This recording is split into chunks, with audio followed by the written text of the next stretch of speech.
All right, Jastin. A through Z.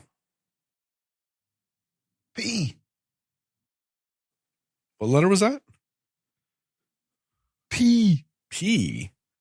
Actually, weirdly enough, that's a perfect one.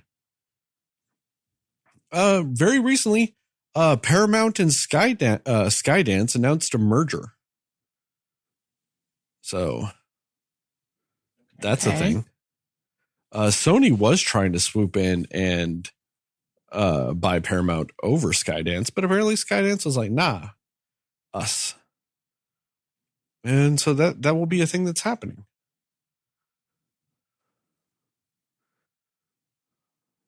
You know, it's a thing. I can't even think of a single movie Skydance has ever done. Yeah, I was just thinking, like, what are they famous for, really? They are a Skydance media company. So they did Skydance animation, film.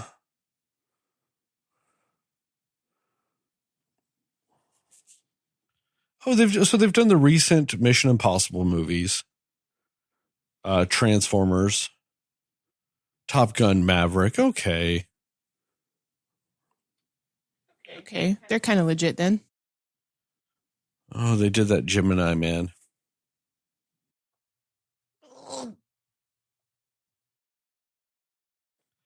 So apparently they've done a lot of stuff with Paramount, though. Oh, hey, they did True Grit, the remake. Okay, all right. Oh, they also do that that Jack Reacher show from the Amazon. Okay. Oh, that show goes hard, boy. They do that. I need to finish this last season. I got like 2 or 3 episodes left. Jack Reacher's tight. I love him, man. He's tight. I guess.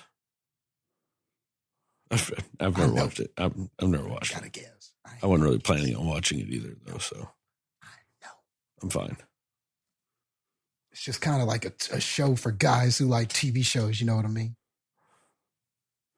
Oh, that's why. I'm a guy that hates TV shows. I like watching TV shows. I like watching TV shows, but I hate TV shows. So would I like it? Well, it's for guys who like shows and you have a penis, so that means you'll like it. But I don't like shows. But that was the last half of that. I only meet one of those requirements. You like shows. No, I like it, Sterling. Watching shows. There's a lot of muscle, and he yells and grunts, and he beats people up. He beats up bad guys. When has that ever been a criterion in anything I've ever done in my life? That there's a lot of muscles. Like that's never been a box I have ever fucking checked in my life. You love it. I think you'd be like, man, he's got a lot of them. And I think you would just like that. I've seen him in other stuff, Jastin. Like I saw him. You guys remember when he was in was it Fast Furious 10? Mm-hmm. Yep. Yeah, I remember him. Do you remember how many muscles were in that movie, Jastin? Hella muscles. You remember how bad it sucked? Hella. But this is like good and muscles. It's muscles, but it's hella good. It's the opposite, Sterling. So you'll really like it. You'll go, dang, muscles and it's good. What about the Expendables 4? There was hella muscles in that movie. I'm not saying hella muscle just automatically equals good. I'm just saying it's better when you have the hella muscle and it's good, but it's not a requirement. But it's nice when it's there. You know what I mean? It's nice when it's there. I don't know what you mean.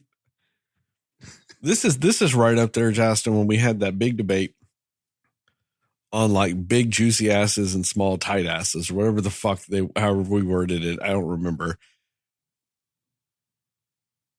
I just don't think we're on the same page. How we worded it, but I remember liking it. I'm just saying I don't think we're on the same page.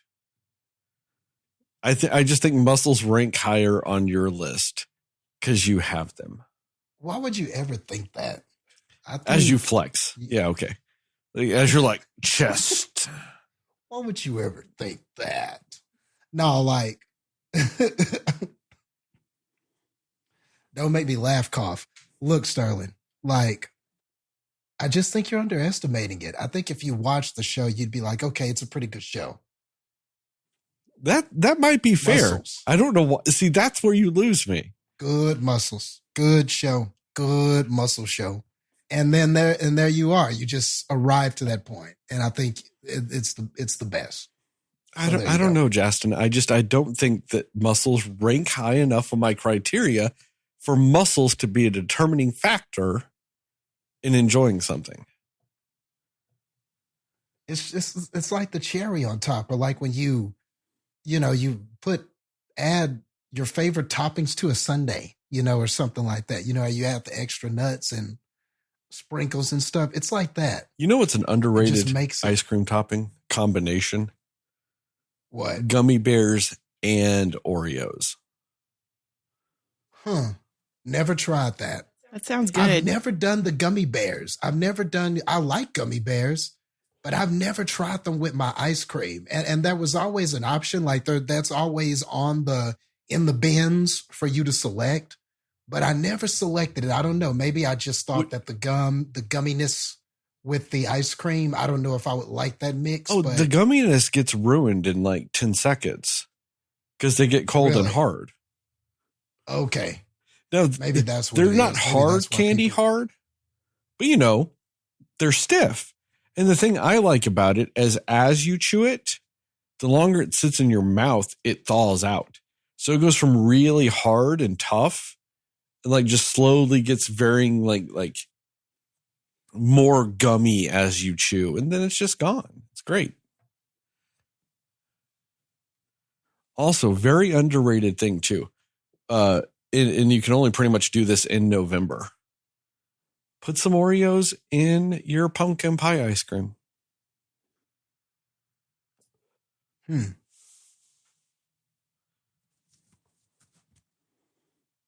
I'll probably like it because cookies and cream is one of my favorite ice creams. I mean, you can't go wrong with that. So I probably will. Though, on my cheat days, sometimes I'll have ice cream. And Bluebell had this one it was cookies and cream waffle cone. Oh my God, it was good. It was good because it was like diced up waffle cone with the Oreo cookies and the cream and everything. And it was good.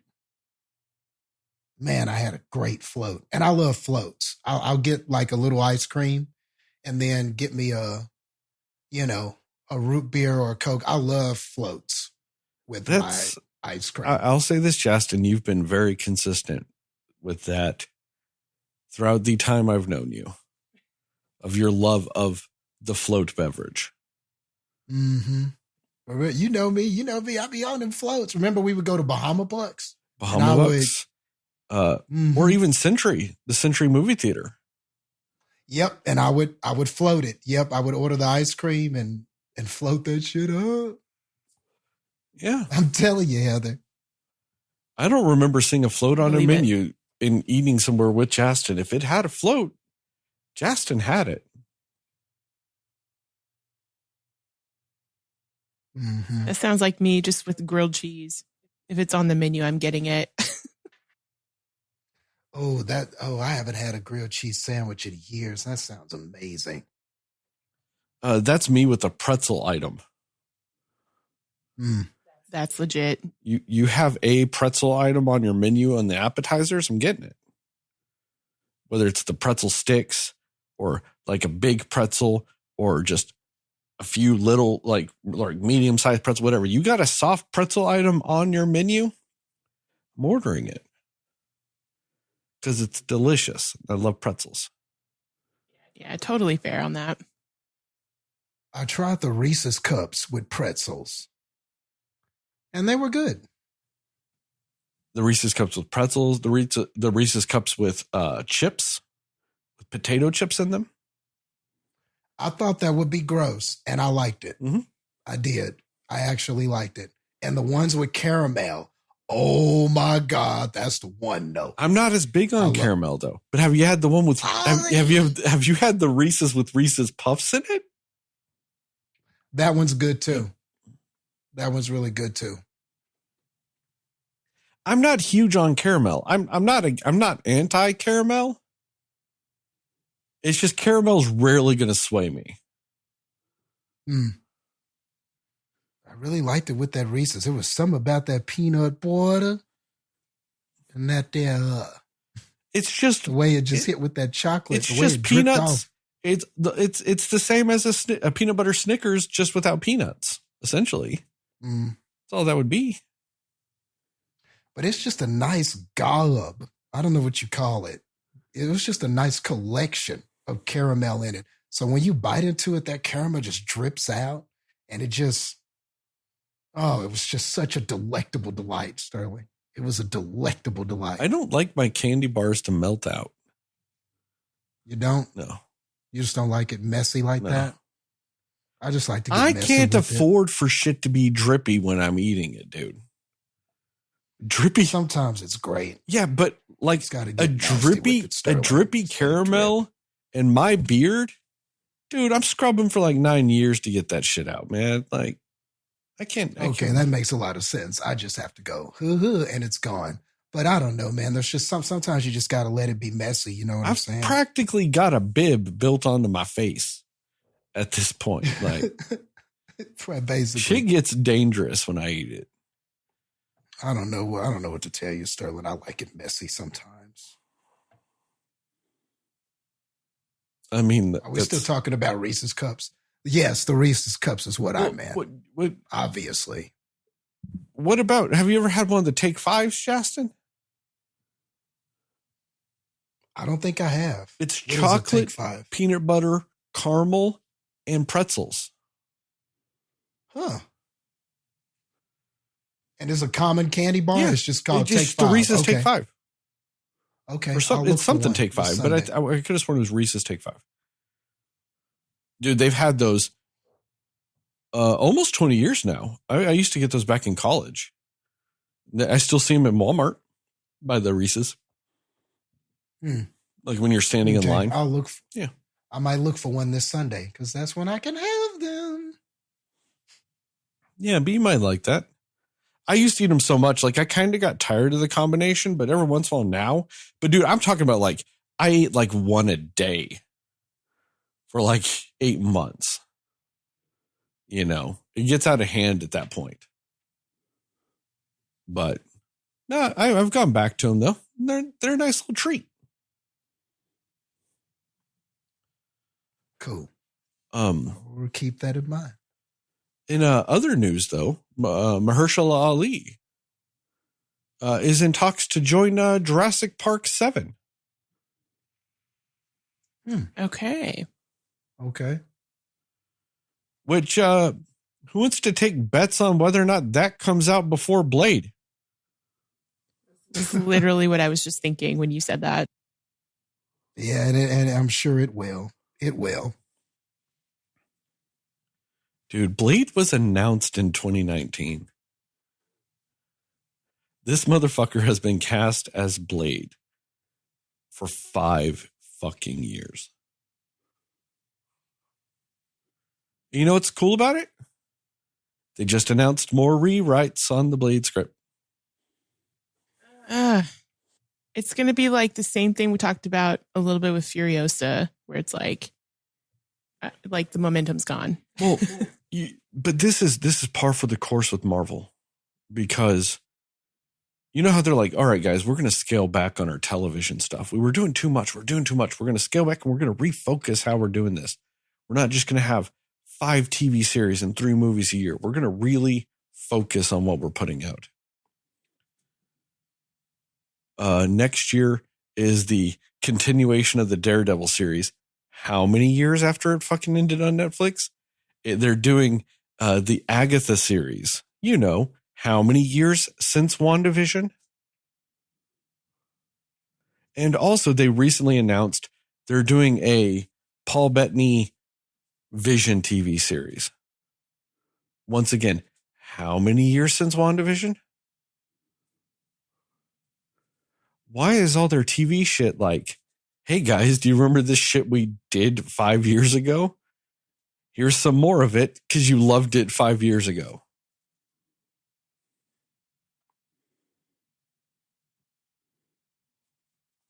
I don't get it. That to me doesn't sound like a refocus. Like, don't get me wrong, I'm excited that Daredevil's coming back, but also, how many years since Daredevil ended on Netflix? You know, like, and it's like a continuation of, but also a reboot. Like, you're not, what are you capitalizing on with any of this?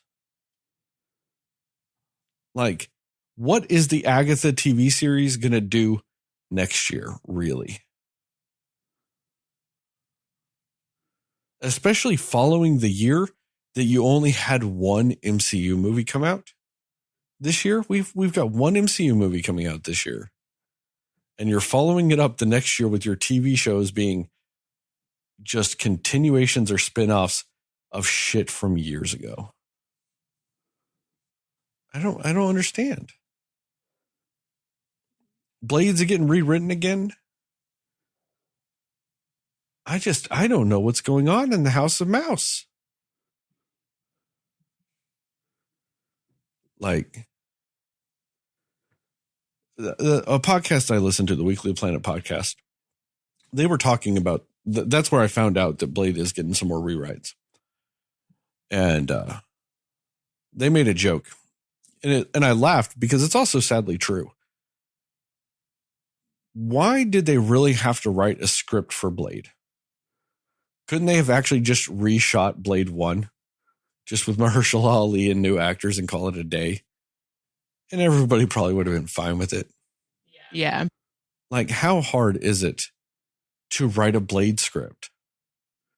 You have vampires, you have Blade, and you have Blade kill the vampires. Of all the things, Blade is one of the easiest things to write. You don't have to go that crazy with it. You have vampires. You can even throw in some other monsters. And you have Blade fight the vampires. You have him hunger for a little bit. It's not crazy rocket science to write a fucking Blade movie. It's just why, are you trying to reinvent the wheel for Blade?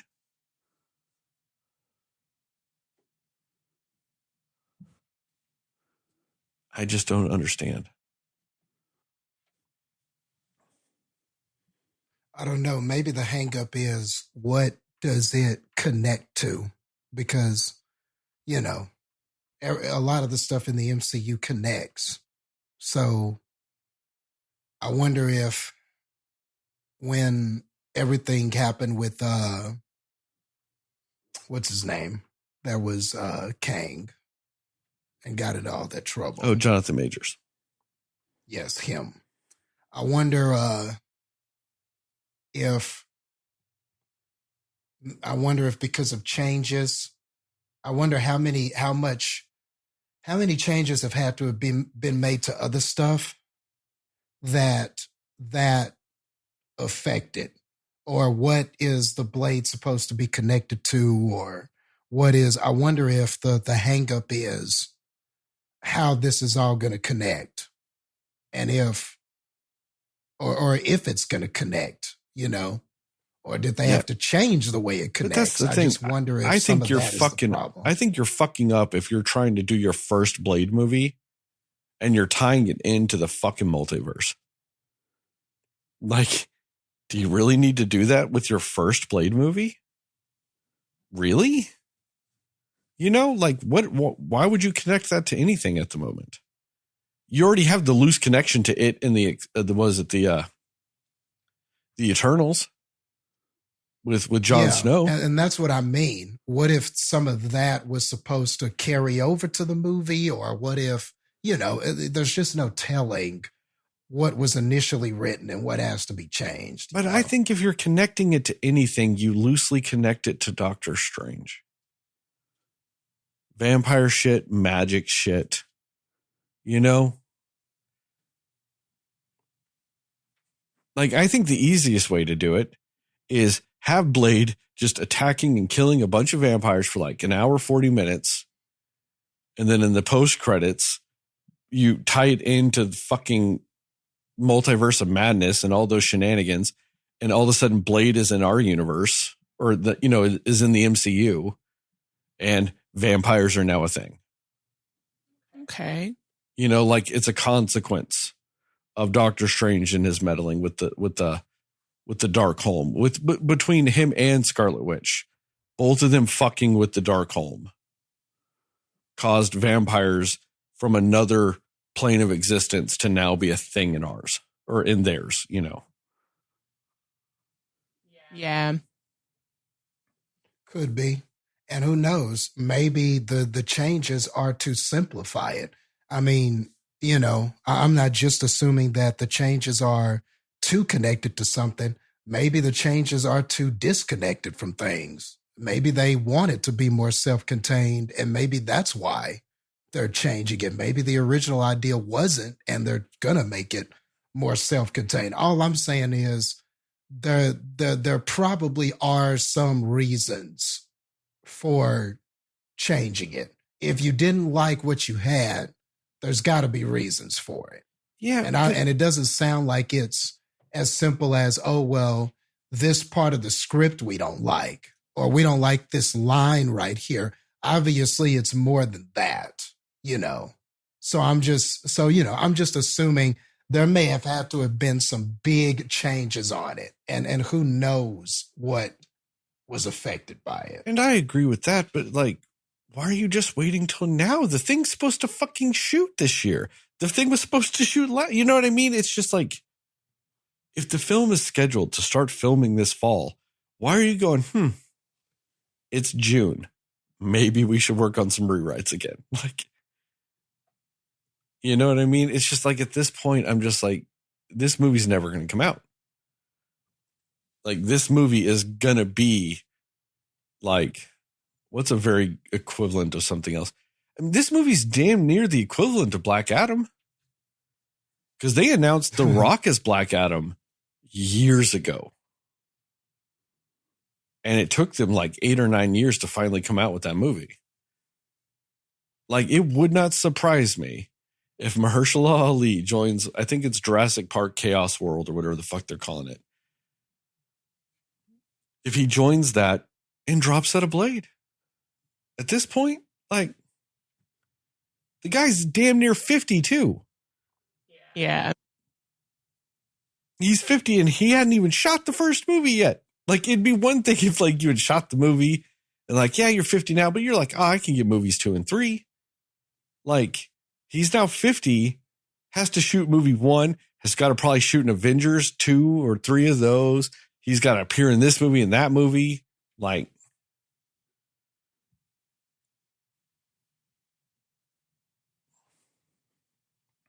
just be fair to this man.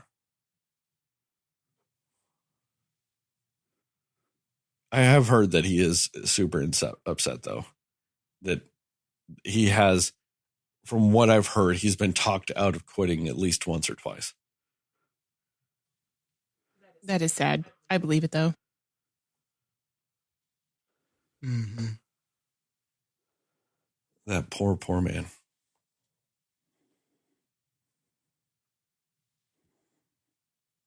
Any other news, guys? I don't think so. Not from me. You know what time it is then.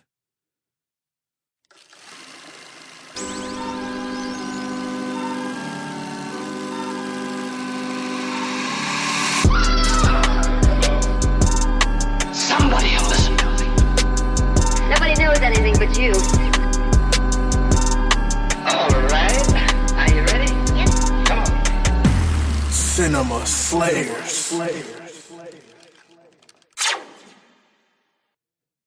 Hey, Cinefans, and welcome back to another episode of the Cinema Slayers podcast. I'm Sterling, and as always, I'm joined by Heather and Jastin. And tonight we're going to talk about what we liked, didn't like, and everything in between with the two movies, Infested and Late Night with the Devil. We will go spoiler-free recommendations and scores and then into a more spoiler-centric section with time codes and description to allow you to jump around if you so require.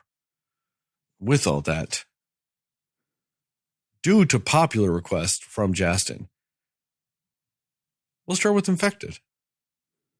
We will go, like I said before, spoiler-free recommendations and scores and then into more spoiler-centric sections with time codes and description for both movies to allow you to jump around if you so require. And I said all that because I forgot to say it the first time because I was actually leading to Jastin. Since you requested it, what are your spoiler-free thoughts with Infested? That's not what we said. I thought we said it was first. Or maybe I just said. Yeah, you just said it and we went, okay. Because all it was okay. What is going to be first? And Jastin said, Infested. Isn't that what we said? That's literally the second time you've done that. Just one on recording and one off. But yes, Jastin, we did decide that when you said Infested. That's tight. I'm just willing a lot of stuff into the universe today. Oh, just wait till next week's episode, Cinefans. That is solely because of Jastin. Our next week's episode is solely because of Jastin. You're not going to make this another Prey and... I forgot that was your fucking Pope's fault. Devil praise. Pray for the Devil was solely on you, Jastin. I completely forgot. We were just going to do Pope's Exorcist, and you were like, oh yeah, what about that Pray for the Devil? And I was like, yeah, I guess if you want to, we can. And you're like, yeah, we got to. They go together. Jastin, that was solely on you, and this one is too. I forgot about that. Stop it. Okay, we don't need to remember that. It's old stuff. It's old news. We already celebrated 300 episodes. We can leave all of 300 of them in the past. All right, here we go. What the fuck is that kind of agreement? I'm willing, man. I'm just trying to will everything that I want today. Well, all right. Will a review. Man, I thought this movie was all right. Thought it was pretty good. I think it's pretty solid, actually. I think that the best thing I can say about it is probably that even though this is about man-eating spider infestation, I don't think that there was anything really that spectacular about the spiders or about the look of them or about how big they were or anything like that. I think that this was less about the spiders, and what is effective is really, I think, the storytelling and just where they position different events that happen. But I think that what really puts this over the top is the acting. Like there was one scene in particular where narrative-wise, what happens is probably not that devastating, like from a viewer standpoint or like from a narrative standpoint. But the way that it is sold with the scene and the acting and everything that the actors were doing to show how devastated they were in that scene was so incredibly effective that, like, I just felt something watching them act. And I think that that's one thing that I can say about this movie is that nothing necessarily wowed me about the monsters or the beast or whatever you want to call them that we were facing in this. And I mean, this is animal horror, man versus nature, you know, whatever category this goes in with that. But I think the best thing about this is really that the acting performances take this over the top. What the characters are going through and sort of the the little message and the lessons learned by these characters through taking the journey is what is strong in this movie. And I think that kind of carries it over the top, even though like the monster itself, it is ultimately, even though that was the draw of this film, that's why you sit down. But I feel like you get a little bit more from those other elements when you actually watch the movie. And I think that ultimately is what, or at least that's ultimately what made it good for me. Now that being said, I'm not saying that the way that they presented the spiders, what they do with the spiders is ineffective. I'm just not saying that, but what I am saying is that that's not what puts this movie over the top.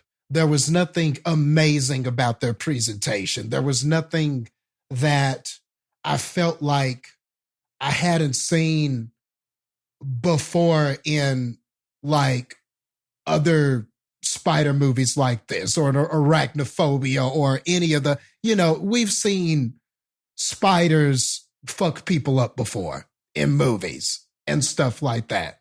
And we've seen big ones and small ones. And, I think about that big ass one from the Lord of the Rings. Boy, that was a spider. Oh, I was thinking about the big ones from Eight-Legged Freaks. Oh, yeah. Eight-Legged Freaks. What's your favorite Another wrestler, great one. David Arquette? Why would you do it? He was at least your favorite WCW champion. Oh, come on. Stop it. But yeah, like, so we've seen big spiders and stuff like that before.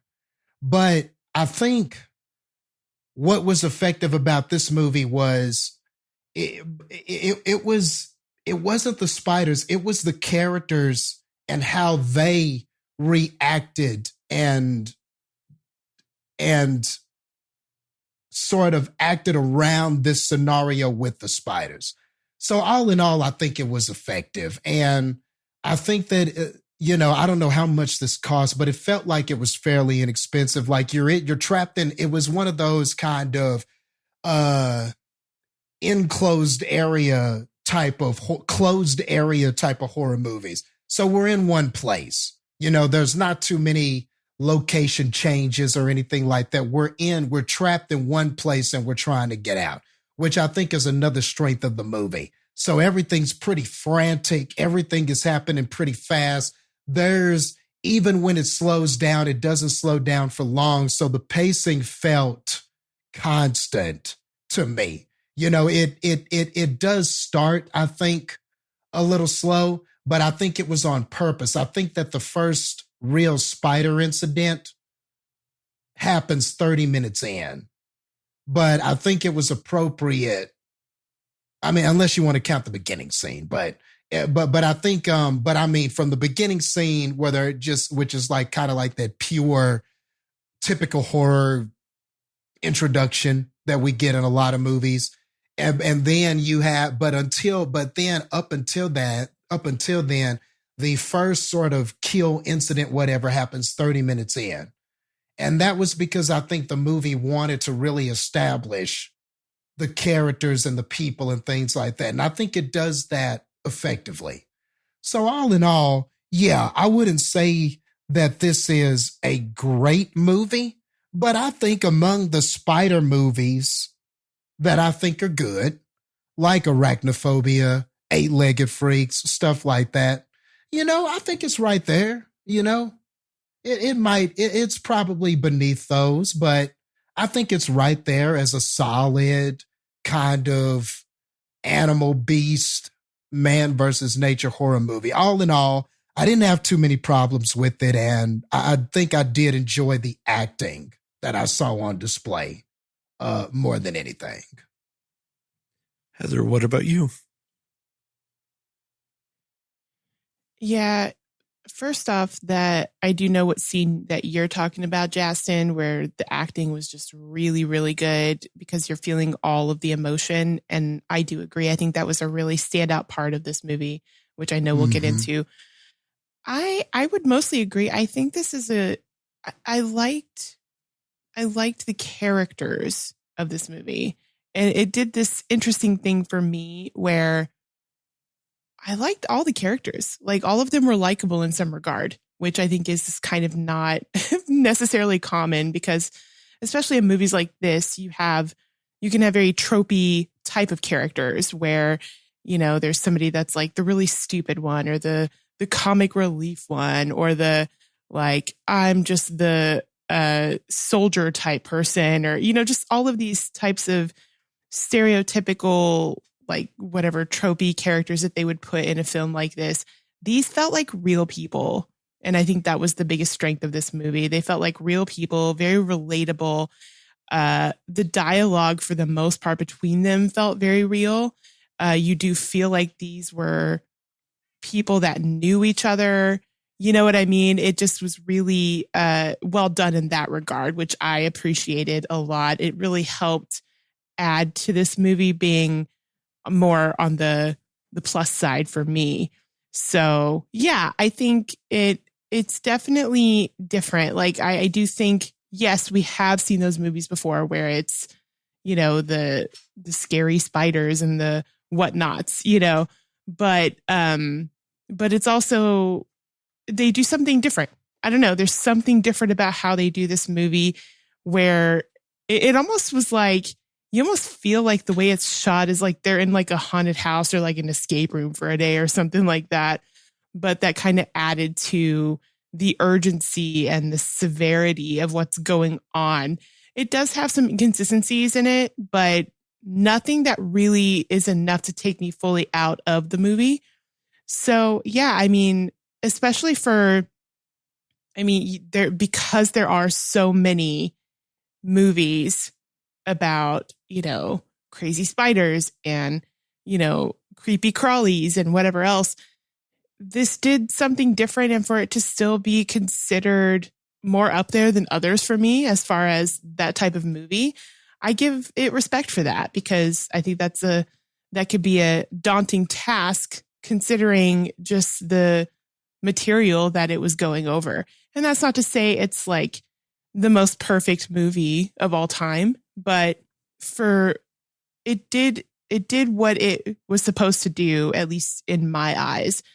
It was pretty well paced, and you know, it was easy to kind of follow what was going on.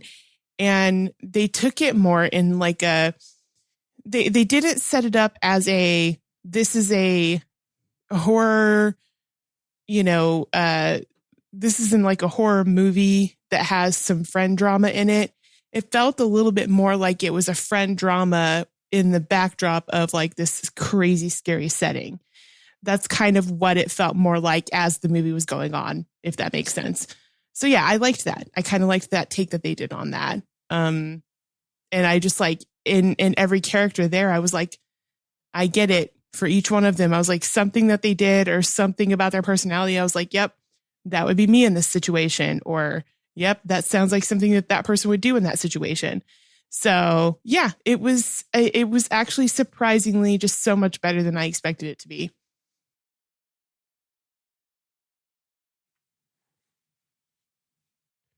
Why do you guys got to make me Scrooge about everything?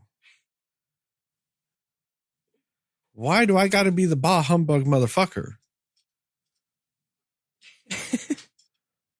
I mean, I do agree with you guys to a degree. I think the acting is really good. I think there's some really great shots in this movie.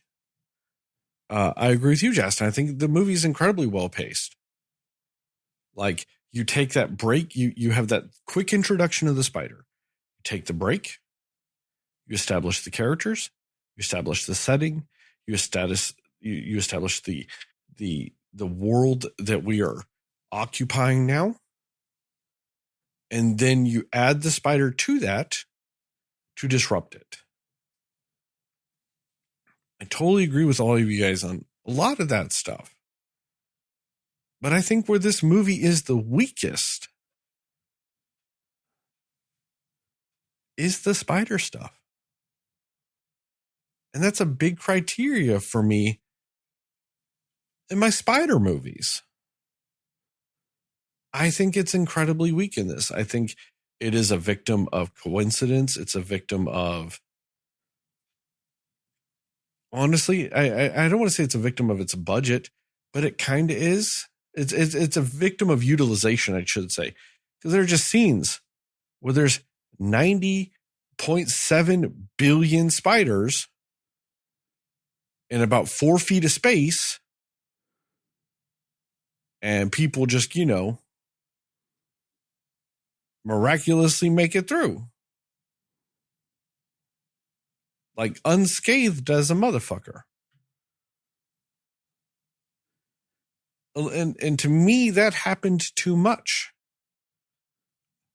And honestly, too many people died off screen in my spider movie.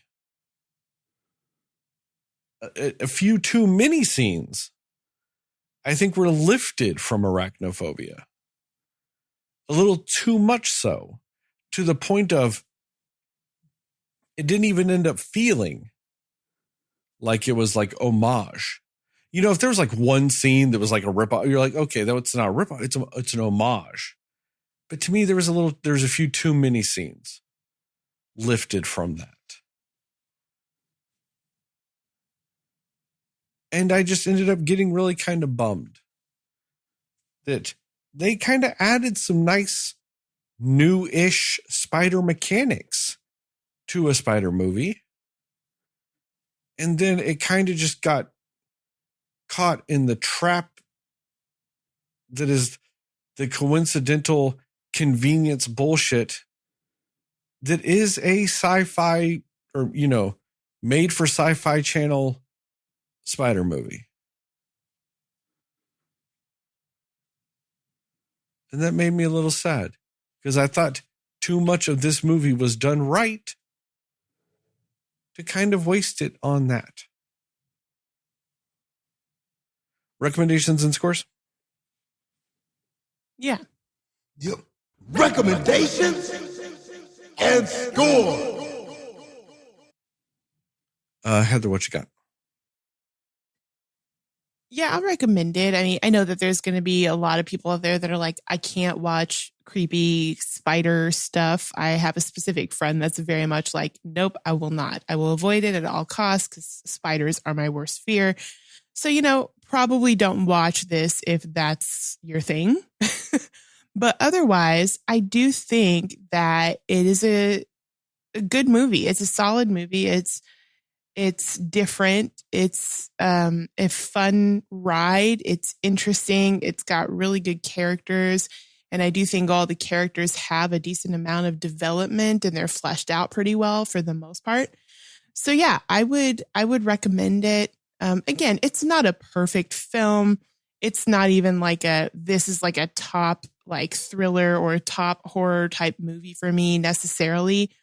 But just because I wasn't expecting in particular like this that it gave us, it was a pleasant surprise, if that makes sense. So I think for that, I just really, I commend it for that because there's so much that could have been wrong. And I guess like it depends on maybe the standard you have because, Sterling, your standard being a little bit higher with these types of movies totally makes sense. And I actually completely get your point with that. Like I'm not mad at anybody that has that viewpoint. It's one of those where if it's your cup of tea with it, like it's really going to be your cup of tea. And if it's not, then it's going to be hard not to compare it to the ones that you do enjoy that are like this. So yeah, I could see both viewpoints with it. I fall more on the side of liking it because I think it was a little different and I just really enjoyed the characters and the acting in this one a lot. So yeah, I am going to give it, I'm going to go 70 hallways swarming with all of the huge spiders out of 100. Jastin, what about you? Yeah. I think I'm going to recommend it also. And yeah, I think I'm just a little bit more in your camp this time, Heather. I mean, for me, especially me, sometimes a movie is not about what you come for. It's about what you stay for. This is definitely one of those movies where you come for the spiders, but you stay with it for the characters. That's what this movie is. That's really the meat of it. That's what the story is mainly focused on. And once you're watching it and that realization comes, I think you're going to like or dislike it based on how okay with that you are. You know what I mean? Because I think we both said the same thing that Sterling said. There's nothing really spellbinding about the spiders in this. The spiders aren't what really take this over the top. But to me, what takes it over the top is on the other side of it. It's the characters. It's the likable characters. It's the relatable situations. It's the acting. It's in those moments when those actors needed to nail the devastation of something or the guilt of something or the feelings of remorse for something. That's what ultimately wins the day when it comes to this movie. Of course, if you let it win, you know, but I also get that, if what you came for was the spiders and you're expecting big, extravagant, or all of these interesting things kind of going on with the spiders, I can understand there being some disappointment with that. And I do think some of that too is budget, because there are times where the special effects look a little wonky. And then there were times when it looks fine. But again, I don't think anything was amazing necessarily about the spiders. What was better done was just sort of these scenarios where the spiders are placed. It's more about, oh man, we're at point A and we have to get to point B, and in between us are all these spiders. Or, oh no, we have to go see about this person, but in order to see about this person, there are these spiders that are in the way. Or, oh, we got to get over here, but you got to get past spiders to get over there. You know, they do a lot of things. They play around a lot with the spiders almost being like this obstacle or this opposition. And they're the opposition because as characters, we need to do this character thing that is more important than like whether or not we're surviving the spiders. So a lot of this movie is like really driven on that. It's like I said, you come for the spiders, but I think if you find the characters compelling, if you find the story compelling, if you find the journey compelling, that's ultimately what you stay for. And that's what wins the day. So I think if you're that kind of person, you'll enjoy the movie. And I think that kind of person is most people. You know, I think most people, as long as they get a few jump scares, especially in a movie like this, a popcorn horror movie like this, as long as they get a few jump scares, as long as they see some creepy spiders crawling out of mouths or crawling on somebody, that's going to be enough to get the normal person to make their skin crawl or jump or anything like that. Now, you know, my desensitized ass, I can just no-sell all of that. You know what I mean? Spiders are not my thing. Sharks are more of my thing and with stuff like that. But most normal people, yeah, they'll jump at this stuff. Some of this stuff will gross them out. So you'll remember that time you saw a spider crawling and couldn't see it and moved your pants over or something. All of a sudden it's on your arm or whatever. You know, most people, that's going to be enough to get a reaction out of them. Just for clarification. And it has all of that. Just for clarification, though, when you say sharks are more your thing and not spiders, Are you talking about what scares you? Or just what you enjoy watching? Or what sort of gives me that feeling of, you know. Okay, You know. okay. I think everybody has a thing. Well, that would, I guess, be my thing where, you know, where that might get more of a reaction out of me. Something with a shark or something with something in the water and you don't know what it is. And, you know, that might get more of a reaction out of me than this would. But like I said, I think for most normal people, there's enough stuff in here. That'll make your skin crawl. You know what I mean? But on top of that, you get all these compelling characters and you get a pretty interesting, compelling story. So I think that's enough to say that the movie is good and that a person should watch it. So with that being said, so I think the movie is the sum of its parts is what really makes it good. With that being said, I'll give it 85. Flipping off your sibling through a door as they flip you off out of 100. Wow. Okay. That was a really solid Owen Wilson impression. It was. I mean, I get what you're saying, Jastin. I don't necessarily disagree with it, but from my point of view, I'm just like, why can't I have both? Why can't I have nice, interesting characters and some really cool spider shit? I don't feel like I'm being greedy. It's a fucking spider movie. Give me some fucking cool spider shit. Like, I think that's like, you know, the standard. Like, I mean, because like when it comes to like spider movies, you really have like the two camps. You have the ones that are like legitimately trying to be a horror film, like your Arachnophobias. What I think this one was trying to be, you know, it's trying to be that. And then you have your like schlocky spider films. That's your eight-legged freaks. That's like, you know, sand spiders or whatever the fuck, you know, like I said, that's a sci-fi movie. You know what I mean? Those are those ones that have those fucking actors that were on a TV show 20 years ago and they're just like, hey, I need a paycheck. And they're like, oh no, the lava spiders are coming. And you know, it's a bunch of bullshit, but it's lava spiders. So who cares? You know, I'm fine with both realms of that. I prefer if my spider movies try to fuck with me a little bit, you know, because like Jasper was talking about like, oh, people have their thing and all this other stuff. Like I get the creepy crawly feeling with spider movies, but the problem is I like it. That feeling doesn't bother me. The feeling that you're watching like spiders crawl over somebody and you get like that itch on your shoulder and you're like, oh fuck, is that a spider on your shoulder? I embrace that feeling. I like it.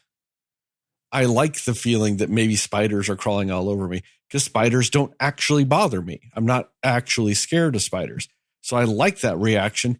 And I like watching spider movies with other people because they get that feeling and they're just like, oh no. And they hate it.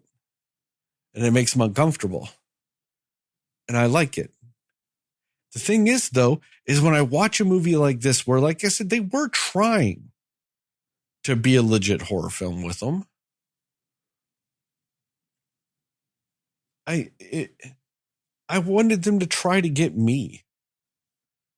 You know what I mean? I wanted them to push the limit. I wanted them to maybe do something that I hadn't seen and maybe make me feel that. You know, but instead I kind of, like I said, I just got, you know, all the spider shit was just recycled spider shit I've seen. I've seen it in Arachnophobia. I've seen some of it in Eight-Legged Freaks. I've seen some of it in, like I said, there's like a lava spiders movie. There's one that's like sand spiders that was on there. You know, there's one where like the spiders would just explode and shit. It's fucking weird. I've seen all kinds of stupid fucking spider movies in my life. I mean, we watched Madam Web a couple of months ago. It's all a bunch of stupid shit with spiders. And I felt like too much of the spider shit was like that in this movie. And that made me kind of sad. Because I do agree with you, Jastin. I do think this is the movie where, yeah, you go in for the spiders, but you stay for the people. I just also, wanted to stay for the spiders too. And it kind of let me down. But I say all that. I mean, I'd probably still recommend it though. If you're somebody that is scared of spiders but can watch a spider movie, because some people just like being scared. If you're somebody that is scared of spiders but you like being scared by horror movies, I think this will still probably hit, like Jastin said, it's going to get enough of the scares in there to where you'll be like, oh, successful horror movie.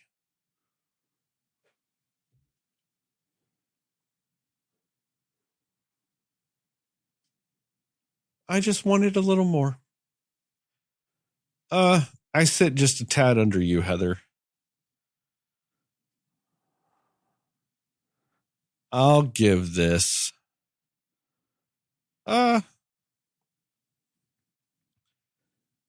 67 spiders weirdly chirping a lot. I don't know why that's a thing in movies that spiders have to chirp. I don't know what the fuck this is. Out of 100. That puts the Cinescore though at 74. Spoilers? Yeah, let's do it. Yep. Spoilers.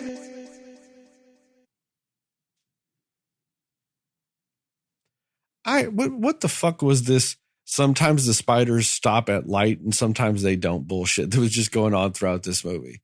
It's like, that's what I was talking about. Like, it is just the most convenient spiders ever in movie history.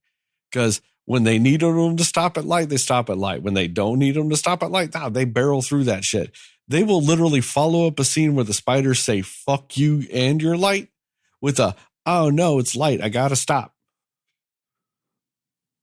Like, this movie is full of that fucking thing. And I just don't get it. Like, I get it, but I don't get it. Because, like, you cared so much at times. There are other times you just went, we don't give no fucks. Yeah.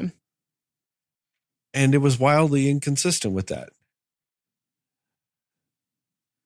And to me, the biggest fuck you of this whole movie, and I really felt like this movie was saying, hey, Sterling, we made this movie knowing that one day you were going to watch it.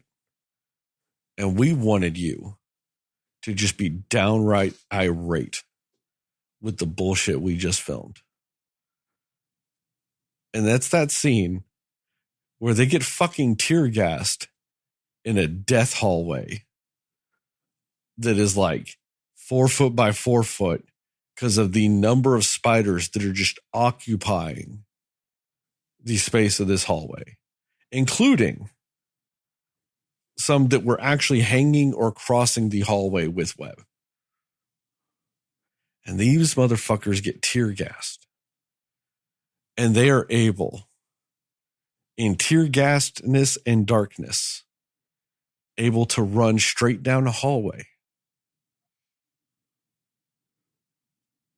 with the accuracy that could only be described as daredevilian with how they were able to navigate that in blindness and only have one person get bit. And it can be argued it's because they fell. It's not even because they ran into spiders or anything like that. Nah, they fell. And they just somehow made it across that. It's like if they were playing D&D, they were just like, hey, let's roll like a group athletics check or something. And just everybody in that group rolled nat 20s. And then that one motherfucker rolled a nat 1. And they were like, well, all you guys miraculously survive and you's just dead. And that's how they did it. It was all critical success, critical success, critical success. You're dead. I hated that scene. And I thought that scene alone was just an insult to me specifically.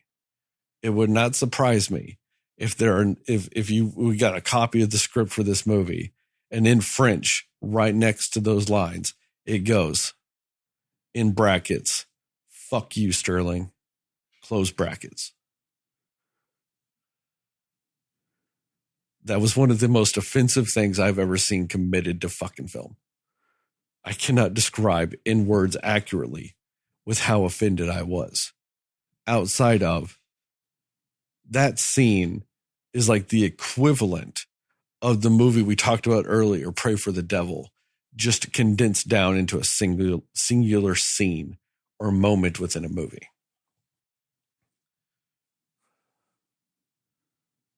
But in general, though, and I think it's kind of, that's like a microcosm of the overall problem that I also have with this movie.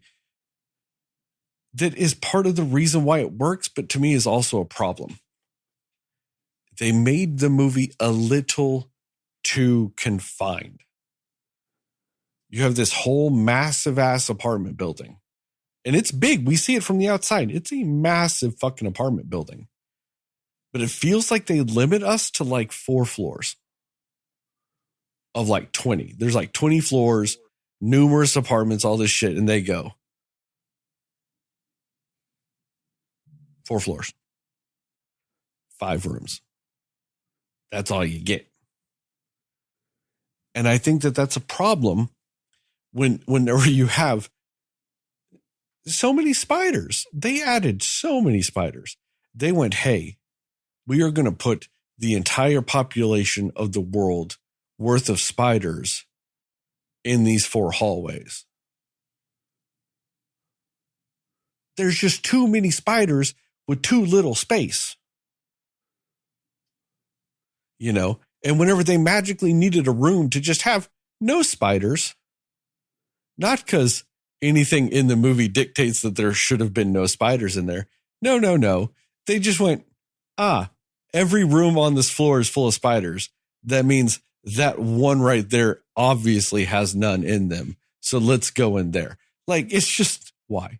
But why would there be no spiders in there? That fucking room's got air vents. It's got shit. There'd be fucking spiders in there too. Yeah. No, I don't disagree. Yeah. It's just those things kind of really weighed on me. And the final thing I'll talk about, I'll bring up another one later if you guys don't, because there's actually several things that end up like popping in my head as I talk. The first like major spider attack scene that involves the main characters. So not the ancillary characters that are dying off, but like that involves the core group of people that this movie's following. It happens with this girl in the bathroom. And like they knock an air vent off. She's like, what was that? And of course, the spider that just knocked the vent cover off, you know, is just Einsteinian with its intellect and just instantly just hides so that she wouldn't see it, you know, right there at the vent. And then every time she looks away, like 8 spiders would come out of the vent. And then she'd look and they'd stop. And then she'd stop looking and 8 more spiders would come out. Like so many spiders came out of that vent in that scene. It was just spider after spider. It was a smorgasbord of arachnids coming out of that vent in that scene.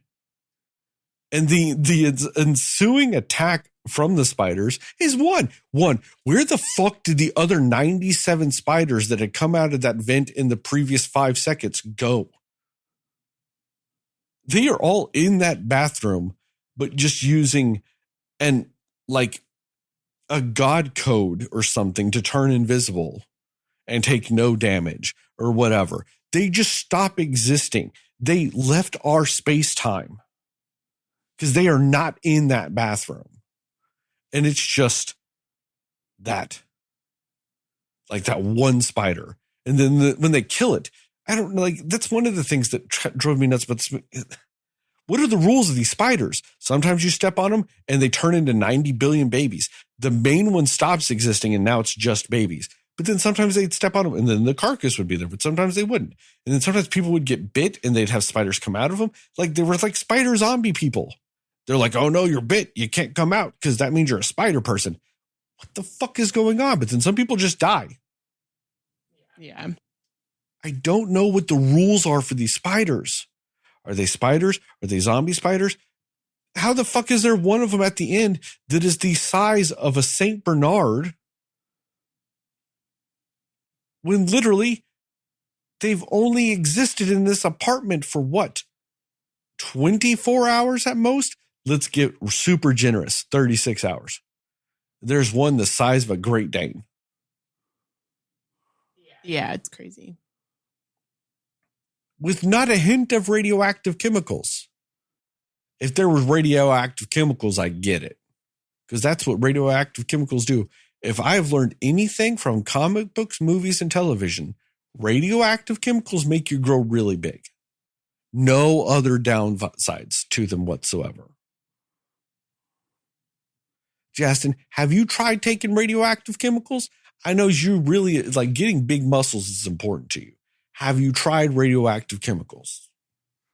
I need to, man. I need to get on some radioactive. I need to get on them gamma rays, man. Dude, all I know is everybody talks about how steroids and HGH and all these other performance enhancers about how they bad. Never heard one person say radioactive chemicals are bad for your muscles. And that it's morally wrong or unethical to take them. Never once heard that. Have you ever heard of somebody in the Olympics getting busted for radioactive chemicaling their muscles? No.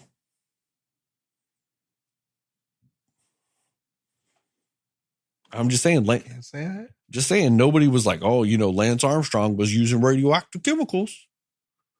Because they understand that that's a perfectly natural and fine way to grow muscles.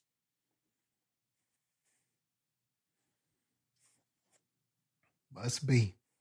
Must be. But I say all that because there was none in this. But there was gigantic spiders. I don't know the rules of this universe. And I guess that that's ultimately what bugs me. Because like I said, my thing is like, create whatever rules you want. Just stick with your rules. This movie just went, I have no rules. And I was like, but there's got to be something somewhere. Just a rule, just a singular rule somewhere. It went, nah. Because every time you think we just established a rule, that next scene's going to go, nah. At least with the spiders, there were rules to everything else. These spiders were a bunch of anarchists, and it drove me nuts. Heather, what about you? What are some spoilery thoughts from you? Yeah, I do think you make a lot of points that I didn't really think about with it, but that is totally fair. I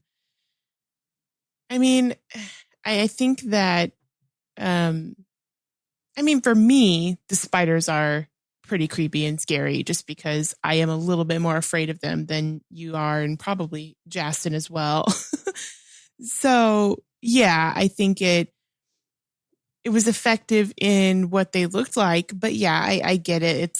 There was so much convenience of, like, especially that scene when they have to go through the hallway before the light goes off, and they're just all like trying to slowly go through it and everything, and then the sister stays behind and she's gonna be the last one through. I think that it was a well shot scene because there was a lot of like tension and things like that. But yeah, you're just like, you mean to tell me not a single one of those spiders got closer to you than like just a few inches from your face? Like, I just feel like their odds of that being true was just not up. Like, that just wasn't what it was. But something that I really enjoyed in this movie, again, just because the characters and the backstory is really just the more interesting part to me with this. I really enjoyed the brother and sister dynamic and relationship in this one, because it genuinely feels very real. It's like that, yeah, we're siblings, but we don't get along. And like, you could just tell that the main character, I'm forgetting his name, but you could tell he's just so upset. And he's just so like, he's done with her and all these things. And just seeing the development of that relationship throughout the movie, I thought was really good. And I like that when it came down to it, they're still protecting each other. They're still doing all of that when they're faced with this crazy, dangerous situation. So I thought that was a really, really cool way to do that. But I mean, and specifically the girl who was in the bathroom and all those spiders came out, like that girl in particular, there was so much potential to hate that character. There was so much potential to just be like, oh, this is the annoying one that is helpless and can't do anything and all this other stuff.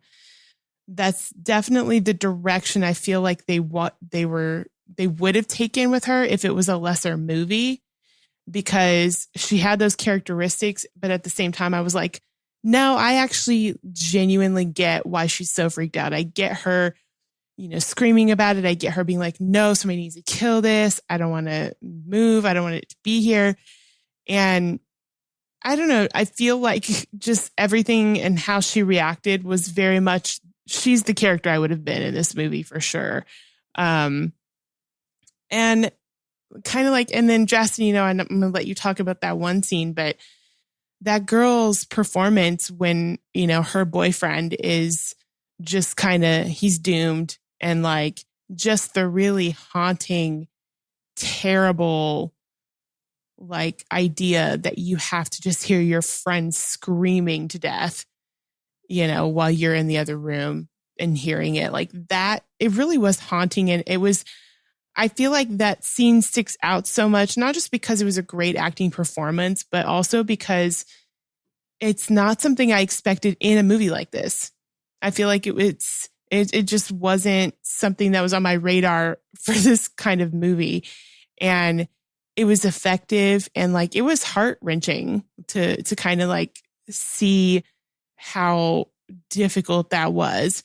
And I appreciated it even more because I'm just like if you, and obviously that it's already about, halfway through the movie at that point, but if you weren't convinced of just like how terrified and how much in danger they thought they were up to then, that is your point of like realizing that. And it's also the point for me of realizing like this movie is different, like doing a scene like that in a movie like this, it just hit different the way they did it here. And I appreciated it.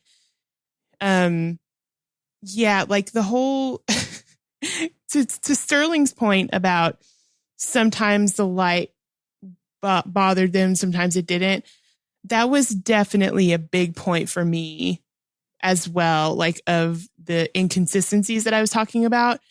Because yeah, when they're out there and like they're the brother and sister duo kind of make it to that car, which also, why go to that vehicle for shelter if you're just going to break the window anyway? I did not understand that. I did not think that was a great idea if you're trying to stay away from them. But just the whole idea of like them, as soon as like the other car comes and the headlights are on it and the spiders just scatter, like, something crazy just happened. That was confusing to me. And I felt like that was a bit out of place for this movie, because I'm just like you want me to be intimidated by these spiders and these creatures, and you want me to be like afraid for these kids' lives. But then the instant that they see any kind of light, they're just like, oh, nope, gotta go. But at the same time, how many of the attacks of these spiders was during the day? So it just didn't really make sense to me why they were inconsistent with that and what that was about. But again, like I think I mentioned this earlier, it didn't necessarily take me out of the movie fully, but that was just kind of the weakest point of the movie, was just kind of the inconsistencies about that. Because yeah, they don't really establish what these rules are. They have you don't hear anything about these rules. But I also do like the whole, like a big part of like the start of the spiders spreading and whatever had to do with shoes and just the whatever new shoes it was. And it getting in the shoe while it was passed on. I liked that idea. I liked that concept of that's how it got here and all of that. And yeah, it was just well done. Like, it was just kind of creative to me to do it that way. It is really hard to not think about movies like Arachnophobia when you see something like this, because Arachnophobia, I kind of get your love for that movie, Sterling. Something about that movie, and I watched that a lot as a kid. Maybe it's a nostalgic thing for me, but it's definitely one of those movies that, like, you just remember it. You know, it kind of is the catalyst that sets off all these other movies that really do that kind of thing. So, and they did take a lot of cues here from that. But I don't know, this felt more real. This felt more like you understand, like, just what these characters are going through when they're in this situation. And also, like, the guy who ends up kind of sacrificing himself at the end. There was a moment when, like, right after they all get tear gassed, and he's just in the hallway in the stairwell waiting for them to try to get the other guy out. And he sees the just most monstrous spider, kind of like it was like the head spider, you know, coming out of the wall in front of him. I feel like they didn't linger on that enough, or I feel like they could have just done something more with that moment, or with that particular spider chasing them more, or whatever it was. Like, I think that they could have used that moment a little bit better, because to kind of have that be this huge, humongous thing, and you don't really feel like, unless I'm misremembering, but like, you don't feel like that's a spider you get at the end of this movie that they're afraid of and running from at that point. So I don't know. I feel like that it just could have been utilized better. And I wasn't the biggest fan of the whole, like, when they encounter the police and the police just doing everything they can to not help them. I was not a big fan of that storyline. I get that it added that extra challenge to their journey and them getting out and everything like that. But I could have done without that story. But again, how do you get to where they were at the end of this movie without that, I guess? But yeah, I just feel like those little things that were tight, like the script or the story of telling, it wasn't like super tight, but I will say that the acting performances were. Like, I do feel like at points you could have told me that they just had like bullet points of what their conversations needed to be, and then told them to just run with it and do your own dialogue, but here's the bullet points to hit. I would believe that. Like, I think that they were just very realistic. And I know some shows do that. I think, like, there's a few shows that kind of do that kind of thing. Like, Friday Night Lights, I think, was very big on, like, you know, do your own dialogue. Here's just the gist of what you need to be talking about.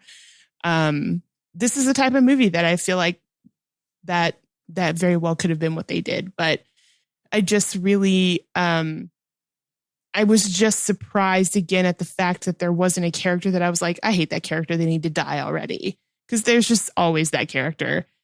But I genuinely was like, no, I like all of these characters to some extent. And that really helps you want to know what's going to happen in this movie to everybody, because you care about all of them making it out, you know? So, but I do agree also about, there was a lot of off-screen deaths, especially for bigger characters in this movie, that we should have gotten a little bit more down in it with them when they died. So yeah, but yeah, that's my thoughts for now. Jastin, what about you? All right. So yeah, like with this movie, it just felt like, I mean, a lot of us, I think, are just going to repeat a lot of the same things, or at least kind of the same things in concept anyway. Like, you get the the initial story about setting up the characters, et cetera, et cetera. And then they set up the spiders. But it's true. They don't really say what the rules are. And whenever you do that, it kind of gives you the freedom to just sort of do whatever. And then when people have questions, they don't really answer those questions. The one thing I will say about the film is that it never felt like explaining the rules or establishing the rules or anything like that was really the narrative focus of this. It never felt like that took precedence over this confined story about this group of characters and Caleb's, who's our main protagonist, Caleb's relationship to all of these people in this group. It seemed like that was the core aim of this story, was to get that over, was to talk about him not dealing with his grief or his pain and how that sort of affected his relationships with his sister, with his friends, with everything everything going on like that. Him maybe not dealing with that stuff in the best way. And I guess in a way, the spiders are more of kind of an allegory for that. Like if you don't handle those things, they can spread, and then all of a sudden they're affecting, it may have started with you, but then it spreads and then it starts affecting other people that are associated with you. That's what that's the true aim of this. That's what this is essentially. If you take the face value stuff of, these spiders are infesting this building and all of this stuff, what really happened here? Caleb was the one who purchased the spider and he brought it in. And why did he bring that in? Because he feels alone. And these animals, his infatuation with these animals and everything, he's kind of lost that connection with his sister. They're there, they function, but they've sort of lost their communication. The sister told us that towards the end. His mother passed away. That was really traumatizing for him and probably was the person who he had a really good connection with. So he's there buying a gift for somebody that his mother cared about. And then he sees this spider and he's like, oh, damn, I want that too. Probably shouldn't have brought it. They're struggling with money. They're trying to do stuff to this, to this room and this apartment and everything. He's got some financial issues going on, but he chooses to buy this because he's trying to fill this void with things that he probably shouldn't, instead of making those connections that he should be making. And then what ultimately happens? He brings this spider home. The spider breaks out. And then all hell sort of breaks loose. But all of this is because of his inability to handle his own shit. And then ultimately, a lot of people suffer for his inability to do that. And so it's this character journey and realizing that and then trying to patch up who is left, in his life. That's ultimately what we're doing here. So the narrative focus of this was really more about his relationships and him kind of having to come to grips with that in this journey. That's what this is. That's the focus of this. The spiders felt like a secondary kind of focus to that.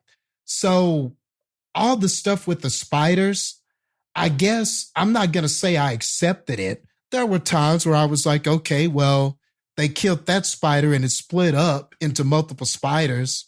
Well, why did that happen? Is that going to happen again? And I don't think it happened again. I think it was just that one time. There's so many times in this movie that things happen just a singular time with the spiders. Like, yeah.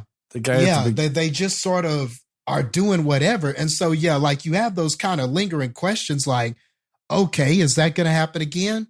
And it kind of doesn't. And I get what y'all are saying about the lights and everything. What I felt like was either I didn't realize, either it was clever camera work and the spiders just didn't care about the lights until the rule was established, or they were really like good about not showing them reacting to light, or them not being near light enough for it to affect them or whatever like that.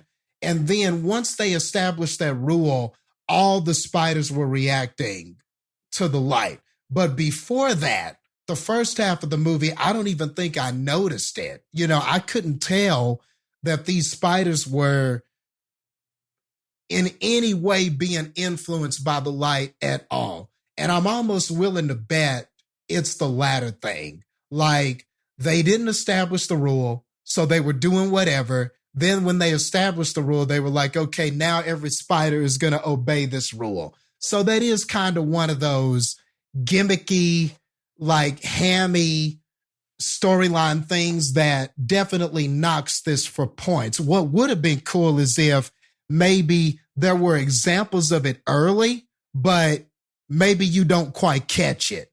Or maybe like somebody gets killed and they fall near a light and you see some of the spiders kind of cower at the light. The person is dead, but then you see them sort of react to the light and then they crawl away. You know, you could have done some things early on before we knew that to kind of give a clue that that's what it is. And then when the characters put it all together, we can think back to those previous scenes and go, oh, okay. So that's why the spiders did that there. Or that's why when TN cut on the light in his bathroom, nothing attacked him. But then when he shut the door and it was dark, he got attacked. You know, you could have probably played around a little bit more and been smarter in your writing to maybe at least establish that role. I don't really care about the other stuff. Okay, some of them split apart.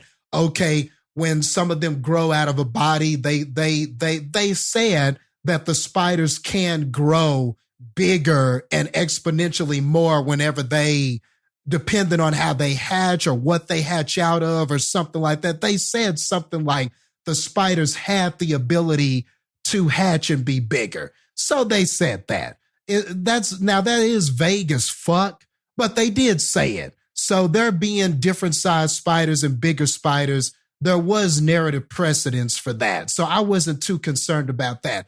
But the light rule was really important. That really came into play. That came into play at the end. You had a whole lot of scenarios towards the end of the movie when all of us are together trying to escape where it was dependent on that light. So I do think you should have focused more on that, which to me kind of keeps this movie from being like an A movie. If it would have had those things, maybe it is an A movie. Well, when it comes to the whole light thing, Jastin, it really is they did not give a fuck about that rule at all until they established it. But then also they didn't keep it well established. Because think about it, opening scene of the movie, middle of the day in the desert, those spiders just running rampant all throughout the daylight in that scene. Get into later in the movie when they attack TN. Normal ass lit bedroom attacking. When you get later in the what's it called? When they're attacking the girl in the bathroom. It's a normal lit bathroom. But if a flashlight is enough light to cause you to stop, why would then a bathroom light should be enough. Yeah. When you get into later in the movie, when the cops all have their guns and flashlights trained at the door, why doesn't that stop them? Those flashlights should have stopped them whenever they're just running around and it's just wildly inconsistent When they need them to stop, they stop. When they don't need them to stop from light, they just do whatever the fuck they want. And that's what was kind of driving me nuts. Like, and I get what you're saying, Jastin, about like the rules and stuff like that. Maybe they didn't care about it with the spiders or whatever. It's just like every single thing they did with the spiders, like they did one outside of the light thing. The light thing is the only thing they did more than once, but also, like I said, didn't care. Like the way the spiders would sometimes die from some things or would do this with some things, they almost like never repeated a thing. They did a new thing every time. And I'm like, but that's, I guess what was driving me nuts is like they were acting like this was like 9,000 different species of spider. So they all do different things when, you know, it's like they all came from one. But, and I get what you're partially saying about the whole like, oh, well, it depends on what they hatch out of. But like spiders have to molt. Like their exoskeleton is made of chitin. The exoskeleton itself just doesn't grow. You have to like molt and like get rid of your old exoskeleton in order to grow. So like they would have been in constant states of shedding their skin, which would mean their little skins would have been soft. Like, so in order to get that big that fast, you would have like molted like 8 times an hour, which, Wow. Like I said, I'm getting a little too technical with spiderdom, but like, I don't know. Like I said, I wanted both. I wanted good characters and good spider shit. So I'm going to be picky about the spider shit, like, cause that's my jam. I like spiders. Yeah. And I get some of that. And it's like, and that's why the point that I was making was you could just tell they didn't care about that with this. Like the spiders could have almost been anything. It could have been. You are right with that. Yes. Aardvarks. Yes. This shit could have been giraffes. Whoa. This Jastin. shit could have been anteaters. Was the first animal you said been, aardvark? Was that the first animal you said, Jastin? Yes. I need that Not movie. get crazy. I need that movie. I need a bunch of aardvarks attacking a French apartment complex tomorrow. Yes. That movie Yes. I need. Because I just pictured them all being like little animals with Arthur's face. Arthur? That's what why did I picture that too? Is that the most popular aardvark? I guess so. He's got to be. Can you name a single other aardvark that's not related to Arthur? That's true. I mean, he's got to be. He's got to be. Well, Arthur was tight. I loved Arthur growing up. But like they almost could have been anything. They could have been, what was that movie we watched with the demonic dress? It could have been, it could have In been Fabric? a bunch of, in Fabric. It could have been a bunch of demonic dresses. I mean, the monster in this. I was very confused as to where almost the could have fuck been you were anything. going with that. Because I was like, you were like, what was that movie with the demonic dress? And I was like, what the fuck could he possibly say from that movie that could be this? Like, I was so confused. I was like, Yeah. was there an animal in that movie that I'm just forgetting? No, I guess I did get off animals, but the point being, it almost could have been anything, right? Like that's how little of an impact the fact that these were spiders made almost. There were only a few impactful scenes where I thought because they were spiders, they were effective. Like I did like the hallway, the super infested spider hallway that we all have to get across in order to be able to make it out. I did like the scenario. I like how they set that up. I loved that pan shot where it was going like upside down and sideways and everything and showing you how long the hallway was and all these spiders and stuff like that. So I like how they set that up. I like how they had to do it. I like how they were like, okay, this light only stays on a certain time. So the last person, so somebody has to be there to control it. And then the last person kind of has a limited amount of time to get there. It was a good character moment for the sister. because she was kind of really selfish the whole movie. And then there was a moment there where she's like, I'm the most agile. I'll be the last one. I'll let everybody go. And I will be the one to have to do it the hardest, you know? So that was a good character moment for that character. Now I will say, and this is why the scene after this was so incredible.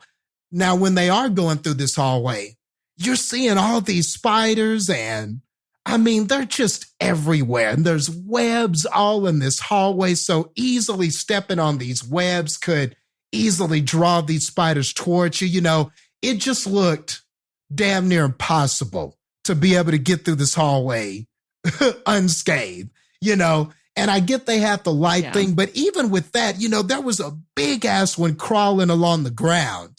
And the movie sort of cheats because it never shows how they got past that.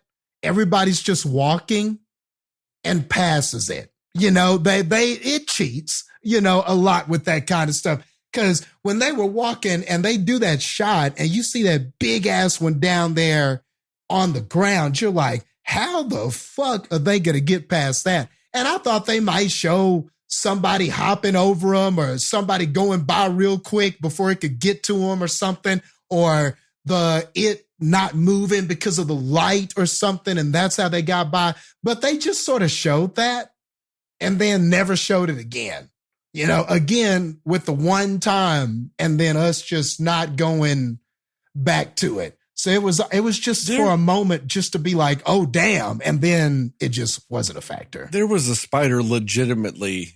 It wasn't the big one, but there was like one of them that was legit on a web, like a strand of web in the middle of the hallway. Like it was straight in the middle. Yeah. And it's just where was he? Never a thing. Yeah. Where was he? Everybody just made it through. And so this is why I said, why the acting puts this over the top, because everybody gets through that hallway pretty much. And you're like, and I'm sitting there going, everybody made it. Like everybody made it. But then like a few scenes later, we did have one death, you know, when everything happens with them trying to get out and the gas and everything. And we got one guy that falls. And Jordy, he dies. Jody, right? I think Jordy. Sorry, yeah, Jordy. Yes, Jordy. And so we have one character die.